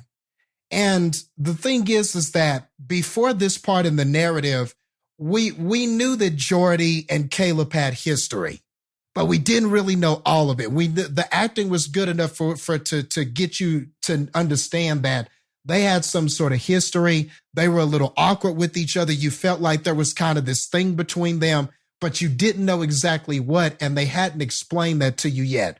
So at this point in the story, when Jordy dies, he dies, but as an audience member, I'm kind of like, okay, well, you know, most of us got out. You know, we had one casualty out of that whole thing. So like for me, from a holistic standpoint, that's not that bad. You know, you got 6 or 7 people, one of them dies, everybody else is still okay. So maybe it's not that bad just from a viewer standpoint. But when they get to that room and lock themselves in and you see the anguish that Caleb is in as he's sitting there just hands on his head, apologizing, and is just overwrought with guilt because he feels like all of this is his fault. When you see, I want to say Leela and Manon, I want to say Leela, the sister, was holding, I think her name's Manon. Manoon. I think Leela was or it's the opposite. girlfriend. My bad. But yes, you're right though. My bad. Yes, switch those. My bad. But yes, when Manon is holding Leela and she's just hysterical, you know, because her man is dead and everything. And so there's this holding her down, trying to hold her down, trying to get her to calm down. But she's hysterical and she's just yelping and crying. And then you see Mr. MMA, he Mathis, I think is his name, right? Yes, Mathis. Yeah. So he like lights one of those fireworks or candles or whatever. And so there's just this light, there's this red light that's sort of like illuminating the room. And the scene is just really an amazing scene, but it's like it looks great in that moment. And when you see like just the everybody is scared, they're sad, they're it's tragic because this friend died. One of them feels like it's his fault and he's blaming himself, and the other people, one person is hysterical and wailing, the other person's trying to calm that person down. Then you got this guy holding this candle. And even though he's MMA, he's tough, he's kind of got that personality about him. But even in that moment, he's just breathing, just looking every which way, just stressed to hell, trying to calm down. What an incredible scene that was for those actors and actresses. Like, to me, that was like the strongest scene of the movie because it was just them. Only one person had died. And I hadn't even understood the significance of Jordy yet, which they explained him later. And it just made it even that much more impactful when they finally explained the relationship between Jordy and Caleb. And then you really understand, oh man, okay, that's what happened between those two. But like, so it really comes into play to help to help Caleb make his realization. So I like how we didn't just have a character get 8 and it's like, okay, on to the next death. You know what I mean? That death was very significant because we got this scene because of it.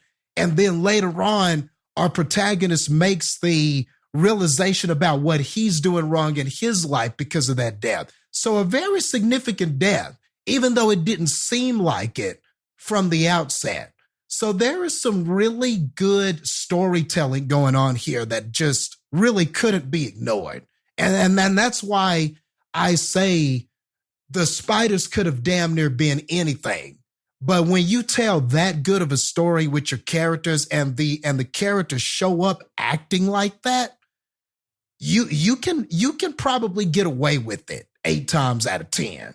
You can probably get away with it because that's where the power of this movie was. It was in those relationships and the way these actors were able to do that. So like, and then what was cool was you have that devastating, like, bottom, we're at the lowest point kind of moment.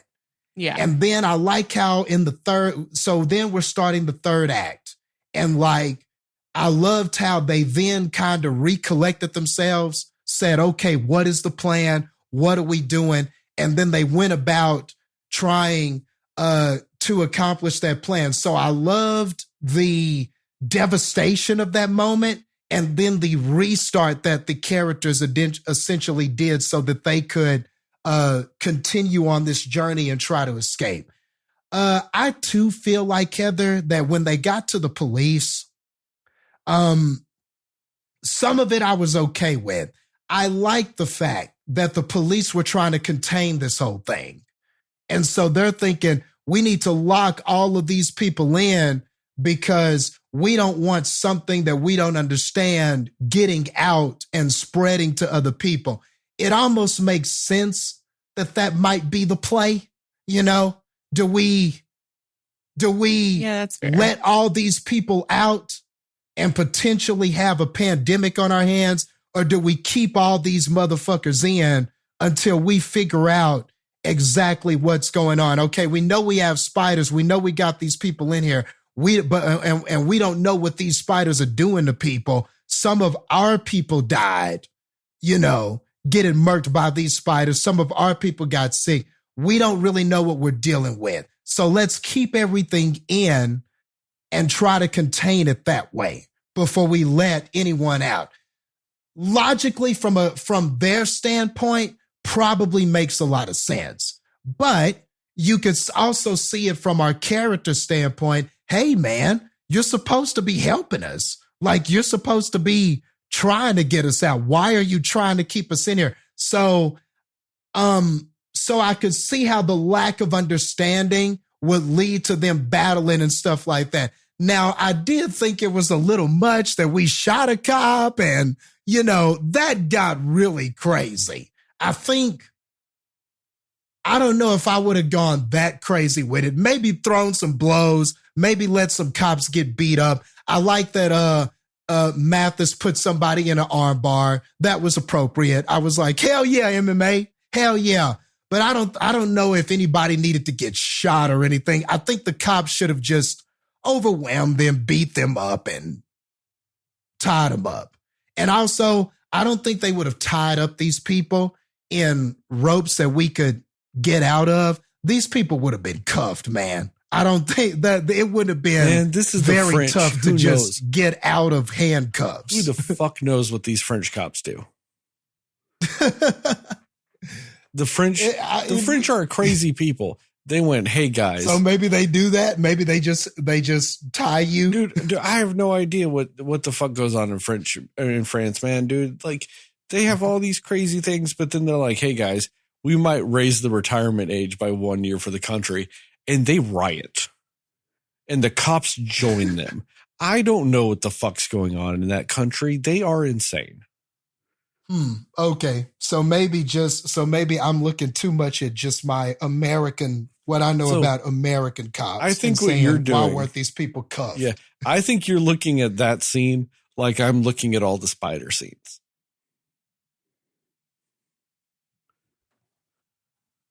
Okay. I get some of that, but I'm just thinking, well, it was nice that they would tie you in something that you could get out of, Yeah. I just like how I'm magically, like, I'm mad or not mad, but like, I'm like, why the fuck, were the spiders convenient? You're like, oh yeah, why the fuck are the police convenient?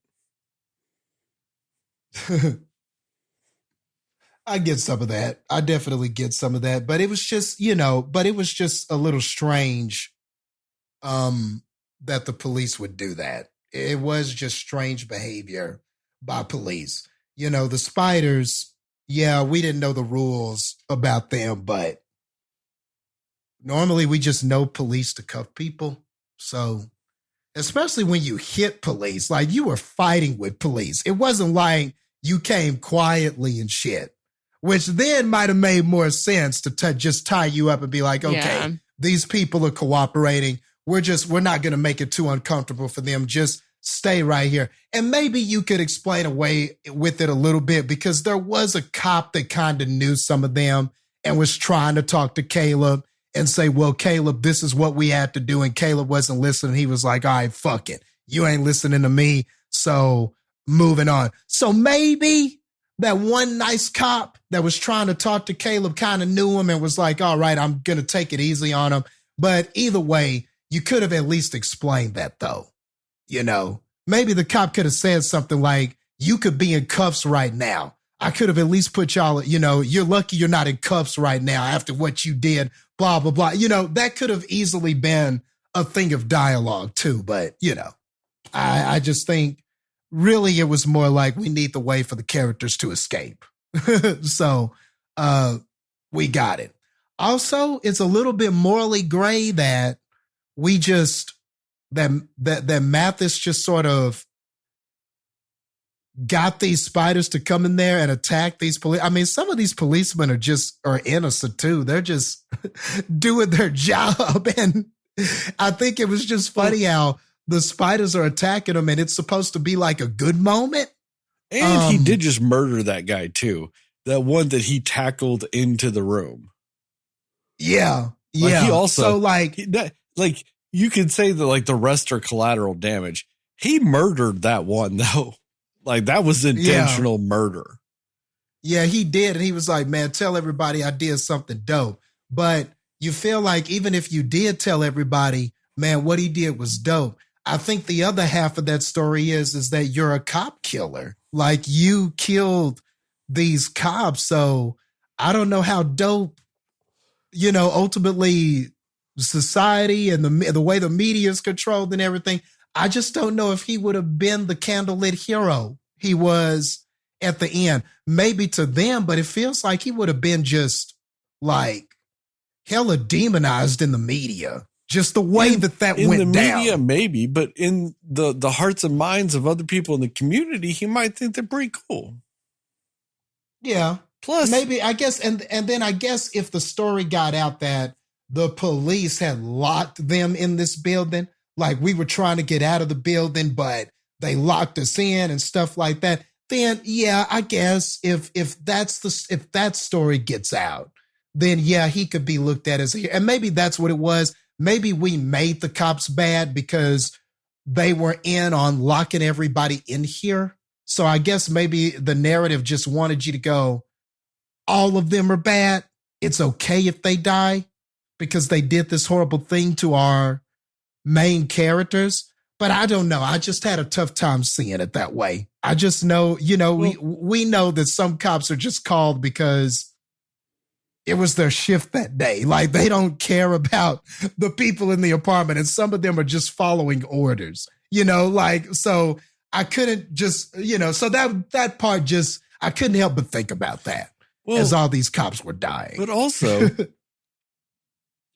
how is anybody going to find out all those cops died because of him? Only 3 people survived. Yeah. I guess that's true, huh? All those other cops. We didn't see.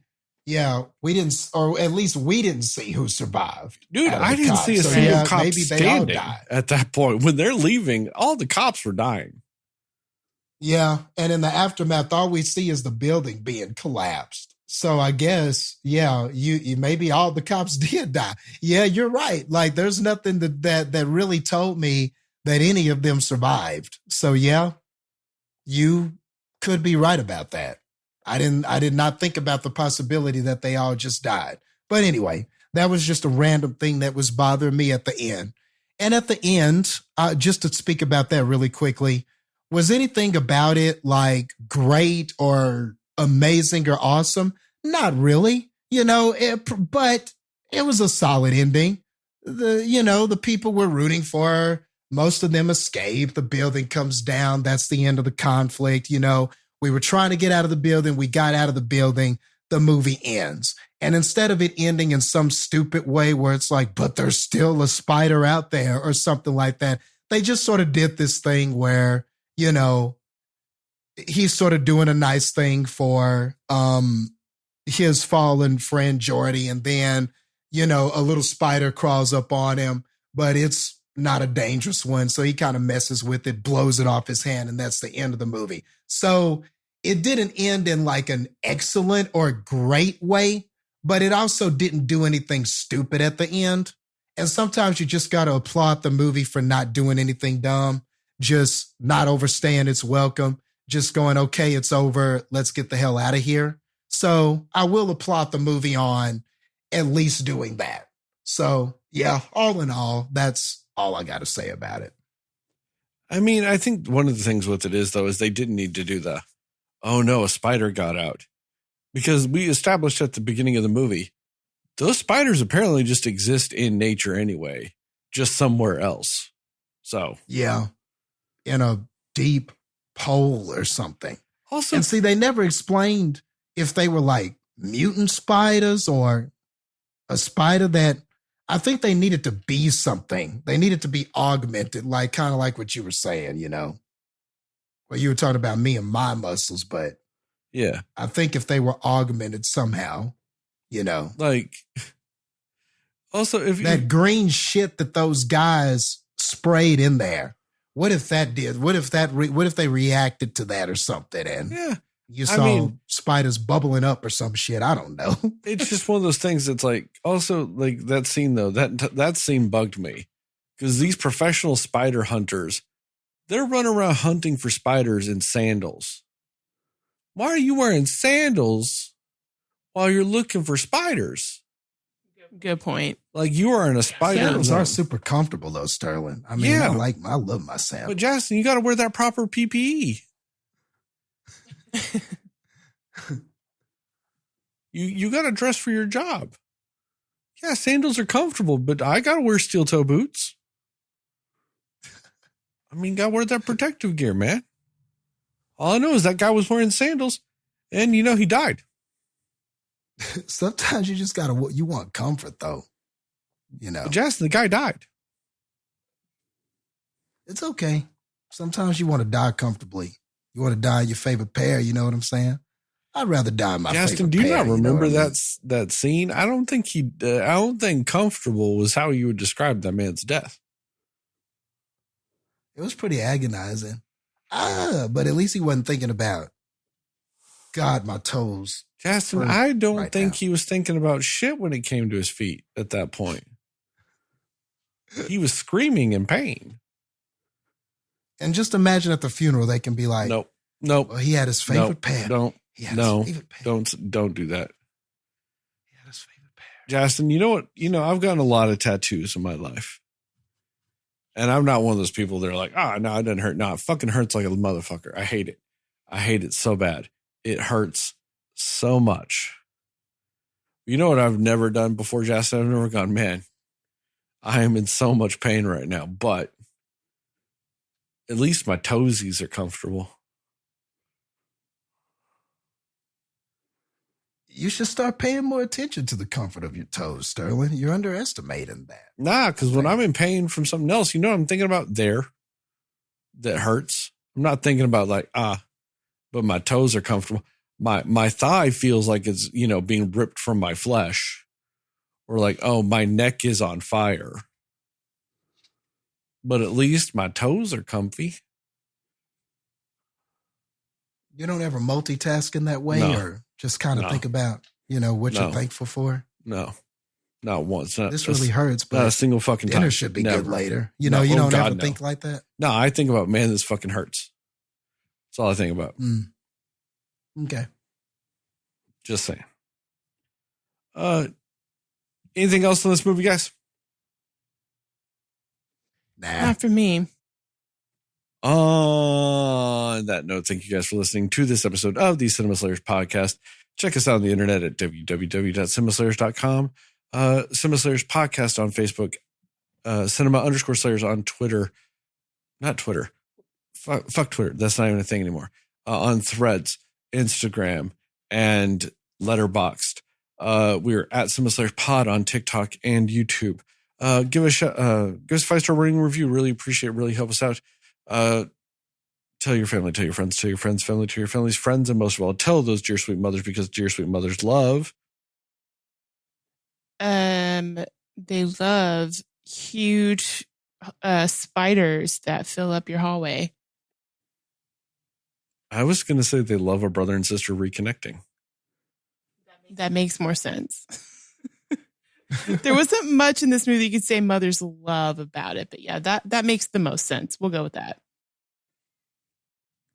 Shout out to Plug Me, Go, and Mundo Cho for our theme song and logos, respectively. We here at the Cinema Slayers podcast are pro slut, pro Sydney, and pro naked. Remember, you, Cinefans, you are Knuff. And justice for Chris and Todd and all those stunned people out there. I feel like I'm missing something. That's it, right? That's it before the whole Moon Knight thing, right? I think so, yeah. Yeah. Chris, Todd, stunned people. You got them. You got them. All right, yeah, okay. I don't know. I just feel like I'm off. And as I always end this podcast, these YouTube videos and the TikToks, just remember, according to Jastin, Moon Knight is the Best Picture winner. I loved the question mark on the end of that one. Yeah. Moon Knight? Somebody will listen to me. Just kind of threw that in. Nobody knows anything but you. We're 301 episodes in. I got to figure out some way to keep it fresh every once in a while.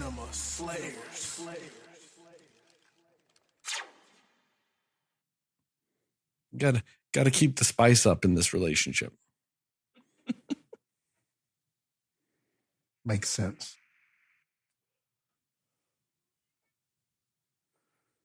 Also, one thing I forgot to mention, you know what? All these fucking spider designs drove me nuts. They were wildly inconsistent. Like they had one shape of spider when they caught it, and then the spiders were just like all various shapes and sizes and everything. Like, it was just spiders. They just went, hey, put every spider you can in this. Drove me nuts. Like, and I get what you're saying, Jastin. It's just like, but it's spider movies. Why they got to do that to my spider movie? Like, they should have done aardvarks. Don't do it with my spiders. Don't get lazy with my spiders. Get lazy with killer moths, or I don't know, pull a Jurassic Park and get lazy with killer locusts. Why you gotta do it with my spiders? I love me some spiders. That's what I wanted.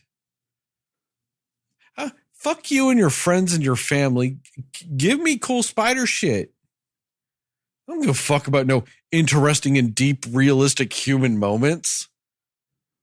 Give me cool spider shit. Fuck the people. Like, why do I like the movie Congo? Because I get some really cool ass gorilla shit at the end of it. And there's a really cool hippopotamus scene. You know, I get to see some cool Congo shit. And like, what did I see at the end of Arachnophobia? A man battle two spiders to the death.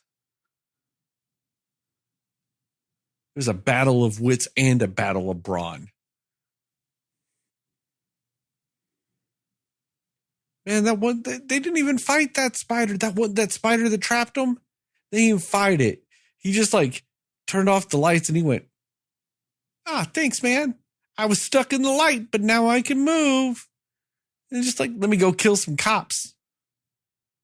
Like he's a fucking anarchist spider.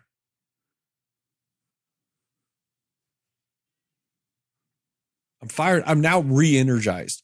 Let's just do the second movie anyway. Fuck it. Let's go. All right, I'm out.